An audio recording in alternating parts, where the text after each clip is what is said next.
شب قدر اور اس کی فضیلت۔ رمضان المبارک کی راتوں میں سے ایک رات شب قدر کہلاتی ہے، جو بہت ہی قدر و منزلت اور خیر و برکت کی حامل رات ہے۔ اس رات کو اللہ تعالیٰ نے 1000 مہینوں سے افضل قرار دیا ہے۔ 1000 مہینے کے 83 برس 4 ماہ بنتے ہیں۔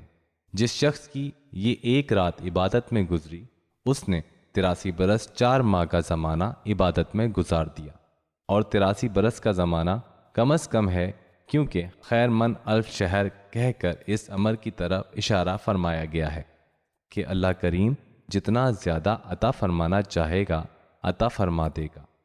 اس اجر کا اندازہ انسان کی بس سے باہر ہے۔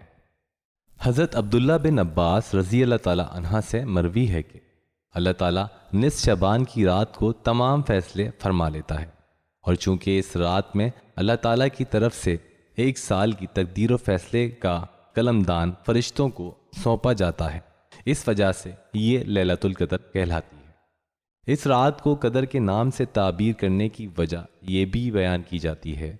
اس رات میں اللہ تعالیٰ نے اپنی قابل قدر کتاب قابل قدر امت کے لیے صحابہ قدر رسول اللہ صلی اللہ علیہ وآلہ وسلم کی معرفت نازل فرمائی۔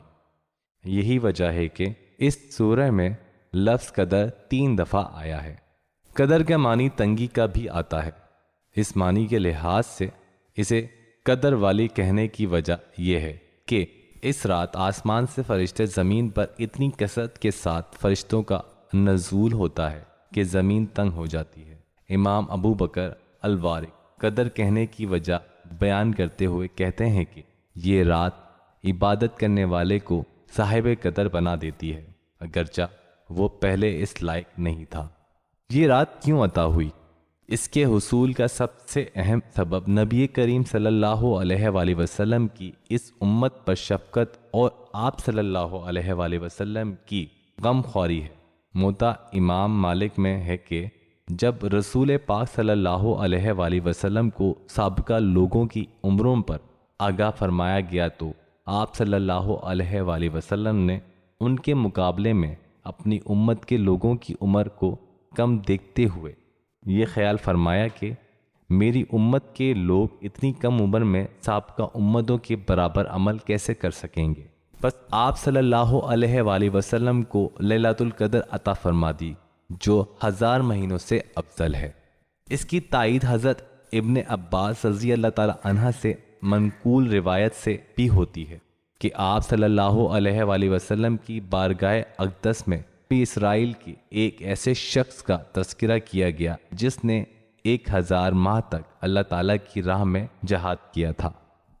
تو آپ صلی اللہ علیہ وآلہ وسلم نے اس پر تعجب کا اظہار فرمایا اور اپنی امت کے لیے آرزو کرتے ہوئے جب یہ دعا کی کہ اے میرے رب، میری امت کے لوگوں کی عمریں کم ہونے کی وجہ سے نیک عمل بھی کم ہوں گے، تو اس پر اللہ تعالیٰ نے شب قدر عنایت فرمائی۔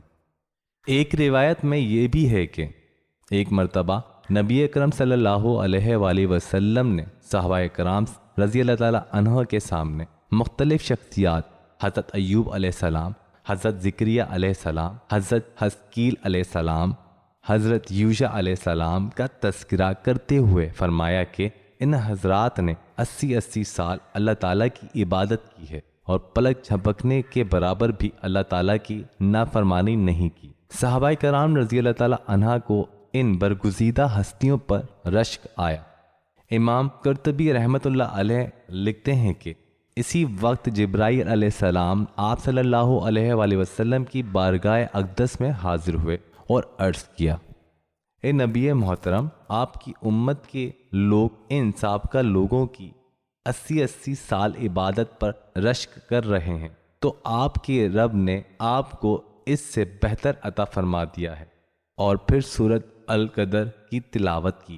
اس پر رسول خدا صلی اللہ علیہ وآلہ وسلم کا چہرہ اقدس فرت مسرت سے چمک اٹھا۔ چنانچہ حضور صلی اللہ علیہ وآلہ وسلم کی توفیق یہ کرم فرمایا کہ اس امت کو لیلۃ القدر عنایت فرما دی اور اس کی عبادت کو 80 نہیں بلکہ 83 سال 4 ماہ سے پڑھ کر قرار دیا۔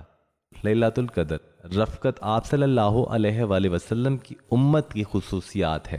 امام جلال الدین سیوطی رحمۃ اللہ علیہ حضرت انس رضی اللہ تعالی عنہ سے نقل کرتے ہیں کہ رسول خدا صلی اللہ علیہ وآلہ وسلم نے فرمایا، یہ مقدس رات اللہ تعالیٰ نے فقط میری امت کو عطا فرمائی ہے، سابقہ امتوں میں سے یہ شرف کسی کو بھی نہیں ملا۔ پہلی امتوں میں عابد کیسے کہا جاتا تھا؟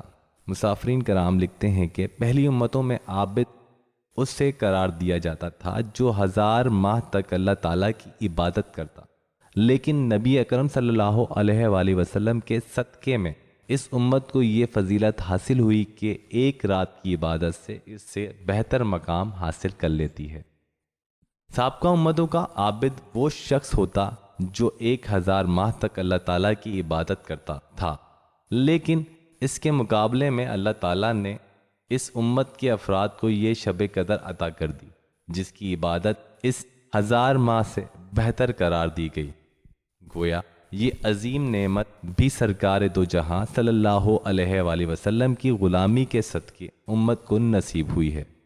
فضیلت شب قدر احادیث کی روشنی میں سیدنا ابو ہریرہ رضی اللہ تعالی عنہ سے مروی ہے کہ آپ صلی اللہ علیہ وآلہ وسلم نے فرمایا، جس شخص نے شب قدر میں اجر و ثواب کی امید سے عبادت کی، اس کے سابقہ گناہ معاف کر دیے جاتے ہیں۔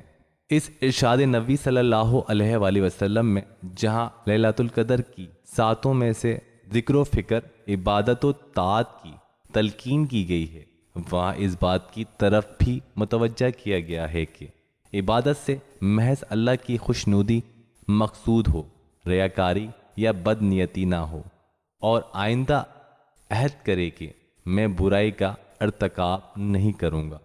چنانچہ اس شان کے ساتھ عبادت کرنے والے بندے کے لیے یہ رات مسردیہ مغفرت بن کر آتی ہے۔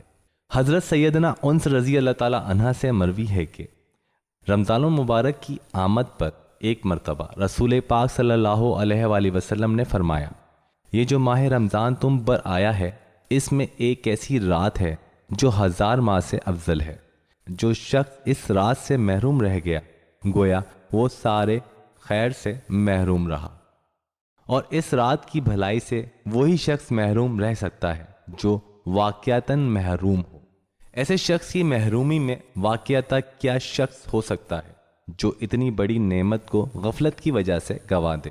جب انسان معمولی باتوں کے لیے کتنی راتیں جاگ کر بسر کر لیتا ہے، تو 80 سال کی عبادت سے افضل عبادت کے لیے 10 راتیں کیوں نہیں جاگ سکتا؟ حضرت انس رضی اللہ تعالی عنہ سے روایت ہے کہ رسول خدا صلی اللہ علیہ وآلہ وسلم نے لیلۃ القدر کی فضیلت بیان کرتے ہوئے فرمایا، شب قدر کو جبرائیل امین علیہ السلام فرشتوں کے جھرمٹ میں زمین پر اتر آتے ہیں اور ہر شخص کے لیے دعائے مغفرت کرتے ہیں جو کھڑے بیٹھے یعنی کسی حال میں اللہ کو یاد کر رہا ہو۔ شب قدر کو مخفی کیوں رکھا گیا؟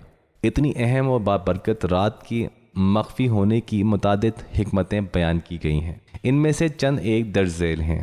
دیگر اہم مخفی امور مثلاً اس میں عظیم جمعے کے روز قبولیت کی دعا کی گھڑی کی طرف اس رات کو بھی مخفی رکھا گیا۔ اگر اسے مخفی نہ رکھا جاتا تو عمل کی راہ مسدود ہو جاتی اور اسی رات کے عمل پر اتفاق کر لیا جاتا۔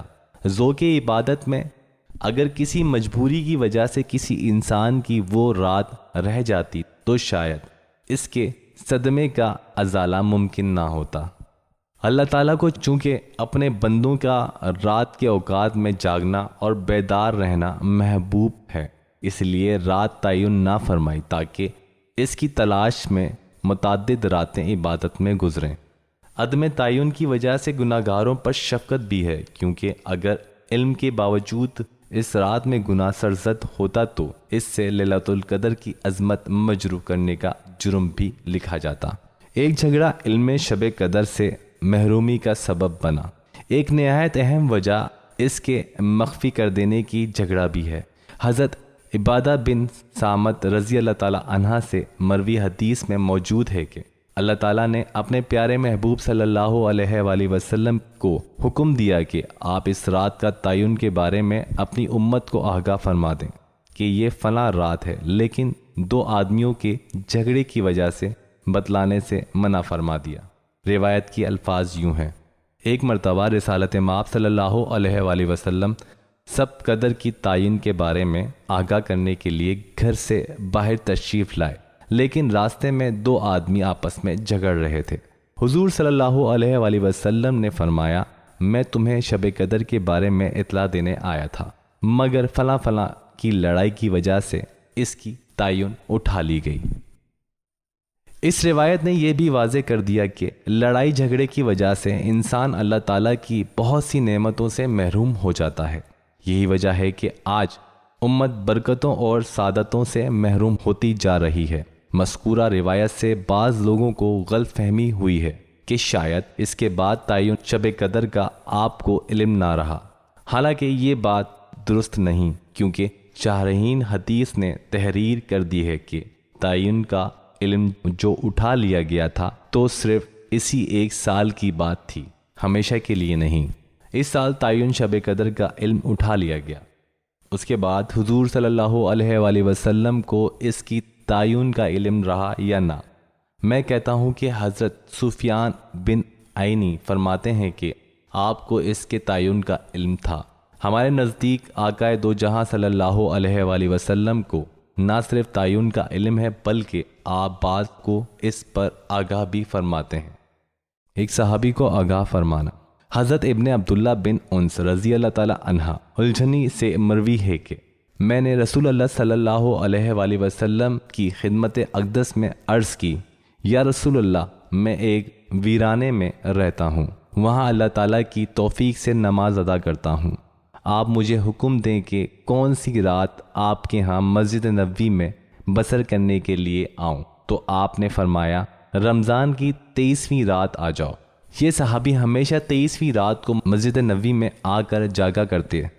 لوگوں نے آپ کے صاحبزادے سے پوچھا کہ بتاؤ آپ کے والد رات کیا کرتے تھے؟ تو انہوں نے کہا، وہ عصر کے بعد صبح تک مسجد سے بغیر کسی حاجت کے باہر نہ آتے اور صبح اپنی سواری پر سوار ہو کر اپنے دیہات کی طرف روانہ ہو جاتے۔ اس روایت سے یہ بھی واضح ہوتا ہے کہ ہر آدمی کے لیے شب قدر کی رات الگ الگ ہے۔ شب قدر کی تعین کے بارے میں تقریباً 50 اقوال ہیں، اس میں سے 2 اقوال نہایت ہی قابل توجہ ہیں۔ رمضان المبارک کے آخری عشرے کی طاق راتوں میں سے ایک ہے۔ حضرت عائشہ صدیقہ رضی اللہ تعالی عنہا سے مروی ہے کہ رسالت مآب صلی اللہ علیہ وآلہ وسلم نے فرمایا، لیلۃ القدر کو رمضان کے آخری عشرے کی طاق راتوں میں تلاش کرو۔ علامہ کا شب قدر کی تعین کے بارے میں اختلاف ہے، لیکن اکثریت کی رائے یہی ہے کہ لیلۃ القدر کی رات 27ویں شب ہے۔ علامہ آلوسی رحمۃ اللہ علیہ لکھتے ہیں، علامہ کی اکثریت کی رائے یہ ہے کہ طاق راتوں میں سے 27ویں ہیں۔ ترجمان القرآن حضرت عبداللہ بن عباس رضی اللہ تعالی عنہ اور قادری قرآن حضرت ابی بن کعب رضی اللہ تعالی عنہ کی بھی یہی رائے ہے۔ حضرت زوبنجیش رضی اللہ تعالی عنہ کہتے ہیں کہ میں نے حضرت ابی بن کعب رضی اللہ تعالی عنہ سے کہا کہ حضرت عبداللہ بن مسعود رضی اللہ تعالی عنہ کا قول ہے کہ جو شخص پورا سال عبادت کرے گا وہ شب قدر کو پالے گا۔ حضرت ابی بن کعب رضی اللہ تعالی عنہ نے یہ سن کر فرمایا کہ حضرت عبداللہ بن مسعود رضی اللہ تعالی عنہ جانتے ہیں کہ شب قدر رمضان کے آخری راتوں میں سے ہے اور وہ 27ویں رات ہے، لیکن آپ نے اس کا ذکر اس لیے کر دیا تاکہ لوگ فقط انہی راتوں کو ہی نہ جاگیں بلکہ پورا سال عبادت کریں، اور اس کے بعد حلف اٹھا کر کہیں کہ وہ رات 27ویں ہے۔ میں نے پوچھا کہ آپ یہ کیسے کہہ رہے ہیں؟ انہوں نے فرمایا کہ رسالت مآب صلی اللہ علیہ وآلہ وسلم نے جو اس کی علامات بیان فرمائیں وہ اسی رات میں پائی جاتی ہیں۔ سیدنا عبداللہ بن عباس رضی اللہ تعالی عنہ 27ویں کو شب قدر قرار دیتے ہوئے 3 دلیلیں بیان کیا کرتے تھے، جس کو امام راضی رحمۃ اللہ علیہ نے اپنے الفاظ میں یوں بیان کیا ہے۔ لفظ لیلۃ القدر کے 9 حروف ہیں اور اس کا تذکرہ 3 دفعہ ہوا ہے اور مجموعہ 27 ہوگا۔ سورۃ القدر کے کل 30 الفاظ ہیں جن کے ذریعے شب قدر کے بارے میں بیان کیا گیا ہے، لیکن اس صورت میں جس الفاظ کے ساتھ اس رات کی طرف اشارہ کیا گیا ہے وہی ضمیر ہے، اور یہ الفاظ اس صورت کا 27واں الفاظ ہے۔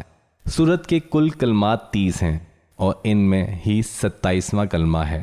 سیدنا فاروق اعظم رضی اللہ تعالیٰ عنہ نے حضرت ابن عباس رضی اللہ تعالیٰ عنہ سے شب قدر کی تعین کے بارے میں سوال کیا تو انہوں نے فرمایا، اللہ تعالیٰ کو طاق اعداد پسند ہے اور طاق اعدادوں میں سے بھی 7 عدد کو ترجیح حاصل ہے، کیونکہ اللہ تعالیٰ نے اپنی کائنات کی تخلیق میں 7 کے عدد کو نمایاں کیا ہے، مثلاً 7 آسمان، 7 زمین، ہفتے کے دن 7، طواف کے چکر 7 وغیرہ۔